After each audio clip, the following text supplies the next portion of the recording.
అతి తక్కువ వడ్డీ రేట్లకే పొందండి Punjab national bank home loans, car loans. Zero processing fee, zero documentation charges. వెంటనే మీ బ్రాంచ్ ని సంప్రదించండి. BJP firebrand Armoor MLA Paidi Rakesh Reddy మనతో ఉన్నారు. ప్రస్తుత రాజకీయ పరిస్థితులకు సంబంధించి తెలంగాణలో ఉన్నటువంటి పరిస్థితులను ఒక్కసారి ఆయనతో మాట్లాడించేటువంటి ప్రయత్నం చేద్దాం. రాకేష్ రెడ్డి గారు, ఒకవైపు గ్రామ సభలకు సంబంధించి మీరు కూడా పాల్గొన్నట్టున్నారు.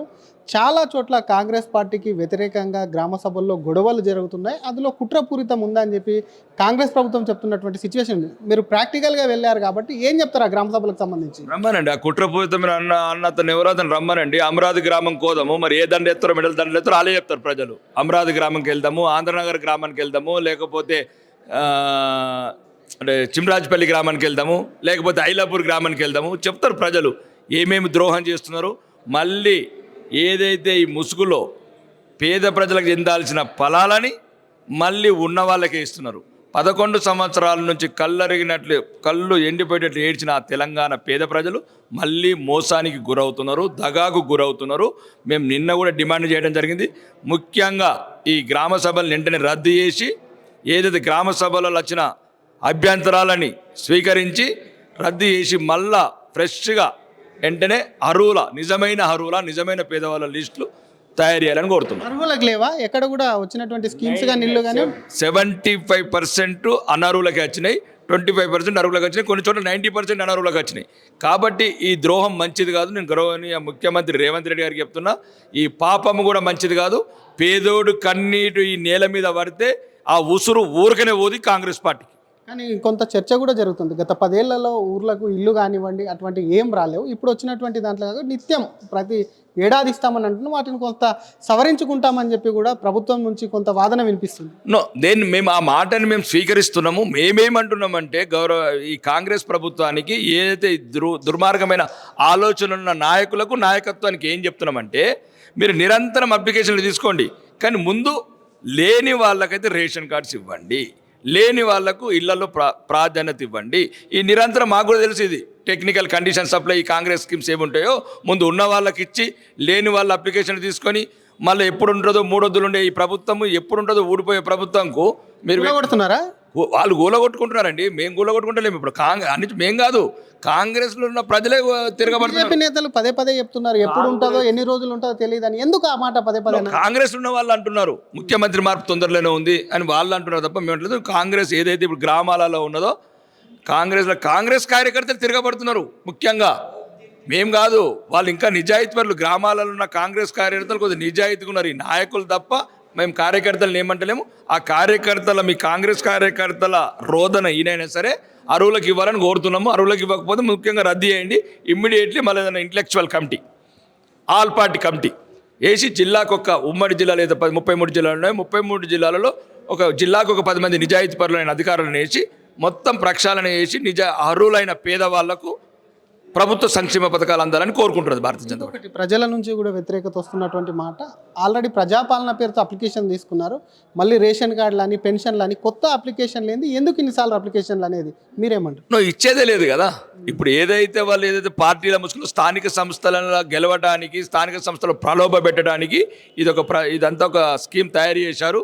ఇది ఏదైతే వాళ్ళ గ్రామాలలో వాళ్ళ కార్యకర్తలు ఉన్నారో కార్యకర్తలకు మాత్రమే, ఎట్లయితే ఇంతకుముందున్న గత ప్రభుత్వంలో దళిత బంధు అనుకుంటా ఎవరైతే కాంగ్రెస్లో ఉన్న బీఆర్ఎస్లో ఉన్న కోటీశ్వర్లకు ఇచ్చారో, ఇప్పుడు కూడా వాళ్ళ కార్యకర్తలకు లబ్ధి చేకూర్చడానికే ఇది ఏమంటారు, ఈ గ్రామ సభలు అనుకుంటూ పెట్టుకుంటా ఈ స్కీమ్స్ పెట్టారు తప్ప ఇది నిజమైన అరువులకు మాత్రం కాదు. కానీ ఇంకొక మాట, మీ కాన్స్టిట్యున్సీకి సంబంధించి మీ మీద పోస్టర్లు వెలుస్తున్నాయి. మీరు కాన్స్టిట్యున్సీలో తిరిగేటువంటి అర్హత లేదు, మీరు ఇచ్చిన హామీలన్నింటినీ నెరవేర్చుంటారు. దీని వెనకాల పెద్ద ఎత్తున చర్చ కూడా జరుగుతుంది రాజకీయ వర్గాల్లో. మరి మీరు ఇచ్చిన హామీలు ఎప్పుడు నెరవేరుస్తారు? ఆ పోస్టర్లు ఎవరు వేసిర్రు అనుకుంటున్నారు? నేను ఇప్పుడు మా దగ్గర ఉన్న ఇద్దరు ఒకడు చెప్పాను, ఇంతకుముందు కూడా చెప్పాను. బిల్లా ఒకడు, రంగా ఒకడు. బిల్లా రంగాలో చేసిన పన్నాగము. నేనే ఇప్పుడు ఇవ్వాలని ఒక పేపర్ లీకేజ్ అయింది. వాళ్ళిద్దరిది ఏదో మాట్లాడిన 9 నిమిషాల రికార్డింగ్ అయింది. మనం రాను రాకేష్ రెడ్డి చరిష్మా పెరుగుతుంది తెలంగాణ రాష్ట్రంలో, ఆర్మూర్లో. మనం ఇద్దరం ఒకటి కాకపోతే అతని భవిష్యత్తులో ఎదుర్కోవటం కష్టమైన ఒక 9 నిమిషాల ఏదో వాళ్ళిద్దరు మాట్లాడినట్లు టెలిఫోన్ లీక్స్ అయింది, ఆడియో లీక్ అయింది. రెండోది ఏంటంటే ఇప్పుడు కూడా మీకు బహిరంగంగా చెప్తున్నా, ఇద్దరు వినయ్ రెడ్డి గారు, జీవన్ రెడ్డి గారు, ఒక తెల్ల పాము ఒక నల్ల పాము ఇద్దరు కలిపినరు. మరి ఏం పాము అవుతారో చూడాలి, విషయం ఏం కక్కుతారో కానీ ఒకటే చెప్తున్నాను. రెండోది ఏంటంటే నేను ఇప్పుడు కూడా బహిరంగంగా రేవంత్ రెడ్డి గారికి చెప్తున్నా, నేను ఎన్నికలల్లో మాటిచ్చింది నిజం, ఆ మాట మీద నిలబడే ఉన్నాను. నువ్వు ఉంటావా ఉండవా రేవంత్ రెడ్డి నిర్ణయించుకో.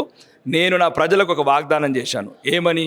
ఒకవేళ ప్రభుత్వం దగ్గర ఇల్లు కట్టియలేకపోతే ఊరుకు 10 ఇల్లు కట్టిస్తానని నేను నిజంగా మాటిచ్చాను. ఒకవేళ ఈరోజు 2,40,000 కోట్ల వాటా రాలేదు, మాకు ఆదాయం రాలేదు, మా ఆర్మూర్ నుంచి జీఎస్టీ రాలేదు, మా ఆర్మూర్ నుంచి ఎక్సైజ్ రాలేదు, మా ఆర్మూర్ నుంచి రిజిస్ట్రేషన్ ట్యాక్సెస్ రాలేదు అని రేవంత్ రెడ్డి గారిని అఫిడవిట్ ఇవ్వను. లేదు 1,38,000 కోట్లు తెచ్చిండు కదా అప్పు, ఆ అప్పులో మా ఆర్మూర్ వాడలేదని చెప్పమను.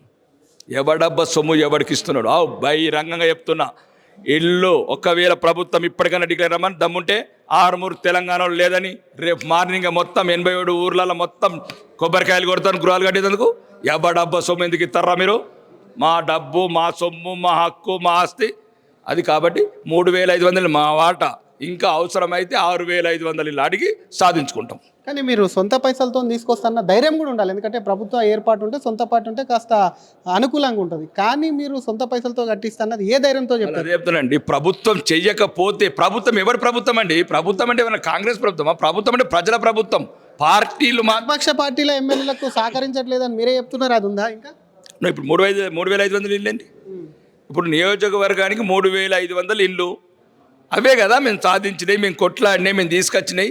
తెలంగాణ అసెంబ్లీలో కూడా అందరికన్నా ముందు అడిగింది నేను 3,500 ఇల్లు కాదు. ఇంతకుముందు ఎవరెవరైతే కట్టుకున్నారో, ఇంకా అప్పుడు టీఆర్ఎస్ కోటలలో ఎవరైతే దాన్ని సిస్టమ్ని దుర్వినియోగం చేశారో వాళ్ళకి ఎవరికైతే ఇంతకుముందు 3 పూటలు తిన్న వాడికి మళ్ళీ మాతో పల్లెం పెట్టకండి, వాడికి 3,500 ఇస్తే మాలాంటి నియోజకవర్గాలకు నష్టపోయిన నియోజకవర్గాలకు 7,000, 10,000 ఇల్లు ఇవ్వమని చెప్పినాము. ఫస్ట్ నా తెలంగాణ శాసనసభలో మాట్లాడిన మాటలేనండి, రెండోసారి శాసనసభలో మాట్లాడిన మాటలేనండి. కాబట్టి ఒకటే చెప్తున్నామండి, ప్రతి మాట మీద కట్టుబడి ఉంటాం. నిజాయితంగా భారత మాత గురించి కొట్లాడుతున్నాం. దేశ్ కే లియే జాన్ దేనే కే లియే భీ తయారు హమ్ log. Desh K Liye ఐసా Nahi high Joe and పాండుగా జైసా Nahi high. ఇద్దరు వాళ్ళు కలిసిన పోస్టర్ల డ్రామా, అట్లాంటి డ్రామాలు రోజు ఉంటాయి. దీన్ని బహిరంగంగా చెప్తున్నాం కదా. రేవంత్ రెడ్డి గారిని అప్డేట్ ఇవ్వమని చూద్దాం. ఆర్మూర్ తెలంగాణ లేదు మన మాకు మొత్తం జీఎస్టీ మేమే వసూలు చేసుకుంటాం, ఎక్సైజ్ ట్యాక్స్ మేమే వసూలు చేసుకుంటాం, రిజిస్ట్రేషన్ మేమే వసూలు చేసుకుంటాం, రోడ్ ట్యాక్స్ మేమే వసూలు చేసుకుంటాం. ఎవడబ్బా ట్యాక్స్ అండి? మేము రోడ్ ట్యాక్స్ కడతలేమా? మేము ఎక్సైజ్ కడతలేమా? మేము రిజిస్ట్రేషన్ స్టాంప్ డ్యూటీ కడతలేమా? ఆ డబ్బులు వచ్చి హైదరాబాద్ ఖజానాలో పడతలేవా? మరి ఖజానా కొడంగల్కే ఉండబోతారా? మధురకే ఉండబోతారా? మా హక్కులు మేము అడుగుతున్నాం. ఒకవేళ ప్రభుత్వం చెప్పమానండి, మేము ఆర్మూరు కట్టమని రేపే ముగ్గేస్తా 800 ఇళ్లకు. సార్ బహిరంగ సవాల్. ఇంకొకటి, పసుపు బోర్డుకు సంబంధించి ఎవరికి వాళ్ళు కూడా పసుపు బోర్డు తాము తీసుకొచ్చామని ఒకరు, తాము లేఖ రాస్తుందని ఒకరు, ముఖ్యంగా మీ మాజీ ఎంపీ కూడా అక్కడ మాట్లాడుతూ నా కృషి ఉంది, ఇది బీజేపీ దీంట్లో ఏం లేదనేది చెప్తుంది. మీరు కూడా అదే పార్లమెంట్ పరిధిలో ఉన్నారు. పసుపు బోర్డు వచ్చిన దానికైనా దాని మీద చర్చ ఎక్కువ జరుగుతుంది. ఇంతకు పసుపు బోర్డు బీజేపీ తీసుకొచ్చిందా, లేకపోతే బీజేపీ ప్రభుత్వం ఇచ్చిందా, బీఆర్ఎస్ తెచ్చిందా, కాంగ్రెస్ తెచ్చిందా? ఇప్పుడు పసుపు బోర్డు గురించి పెద్దగా మనం అంత పెద్దగా చెప్పాల్సిన అవసరం లేదు. తెలంగాణ ప్రజానీకానికి ఎవరు తెచ్చారు, ఎవరు మాటిచ్చారు, ఎవరు బాండ్ పేపర్ రాశారు, ఒకవేళ సమస్య మేము ఒప్పుకుంటున్నాం కదా. 40 సంవత్సరాల నుంచి ఉన్నది. ఎవరున్నారు? కాంగ్రెస్ దుర్మార్గులే కదా అప్పుడు ఉన్నది. కాంగ్రెస్ కావచ్చు, టీఆర్ఎస్ఏ కావచ్చు కదా. మరి అప్పుడు తేలేదు, అప్పుడు బాండ్ పేపర్ రాసియలేదు. బాండ్ పేపర్ రాసిచ్చిన చరిత్ర మాది. బాండ్ పేపర్ తెలంగాణ రాజకీయాలలో ఒక బాండ్ పేపర్ అనే చరిత్ర సృష్టించింది మేము. బాండ్ పేపర్ మాటకు కట్టుబడి గౌరవనీయ ప్రధానమంత్రి 2023-24 ఎన్నికలు వచ్చినప్పుడు బహిరంగంగా చెప్పాడు, నిజామాబాద్ గడ్డ మీద నేను పసుపు బోర్డు శాంక్షన్ చేయడం అవుతుందని. అది ఈరోజు కళ సాకారమైంది. దానికి ప్రధాన బాధ్యత, ప్రధాన కారకుడు గౌరవనీయ పార్లమెంట్ సభ్యులు ధర్మపురి అరవింద్ గారికి మాత్రమే చెల్లుతుంది. అక్కడక్కడ ఏదైనా పొల్లు పడిపోతే మీరు పాత జనమానాలు అప్పుడప్పుడు లెటర్లు రాశారు కాబట్టి కొద్దిగా ఒక 1% చెల్లుతుంది. ఇంకొకటి, ఇక్కడ ఉన్నటువంటి చాలా కంపెనీలతో కూడా దావోస్లో వెళ్ళి వాళ్ళు ఎంఓయూ కుదుర్చుకుంటున్నారు. ఇక్కడే ఉన్నటువంటి చాలా చోట్ల వాటి మీద కూడా చర్చ జరుగుతుంది. గతంలో ఆ కాంట్రాక్టర్ పైన, ఆ కాంట్రాక్టర్ మీదే మాట్లాడి ఇప్పుడున్న కాంట్రాక్ట్ ఇవ్వడమే కాకుండా కొత్తగా కూడా ఒప్పందాలు జరుగుతుంది. దాన్ని ఎట్లా చూస్తారు? అంటే అప్పుడు 8%, ఇప్పుడు 14% కమిషన్లే. కాబట్టి నేను కూడా చెప్తున్నాను, ఇప్పుడు అంతేందుకు, ఇప్పుడు మీ ఆర్టీవీ రవిప్రకాష్ని తీసుకుపోయి స్విట్జర్లాండ్లో ఒప్పందం చేసుకుంటే అయిపోయాయి. ఆర్టీవీ రవిప్రకాష్కి స్విట్జర్లాండ్లో ఓటం అవసరం ఏమున్నది? ఇప్పుడు మెగా కృష్ణారెడ్డికి ఈయన ఉంటాడు కదా బంజారాహిల్స్లో, గీడ సంతకం పెట్టుకుంటే అయిపోయి. రేవంత్ రెడ్డి ఆయన ఇల్లు కలిపి ఎంత దూరం ఉంటుందో నాకు తెలిసి ఒక 2 నిమిషాలు. దానికి స్విట్జర్లాండ్ పోవాలా?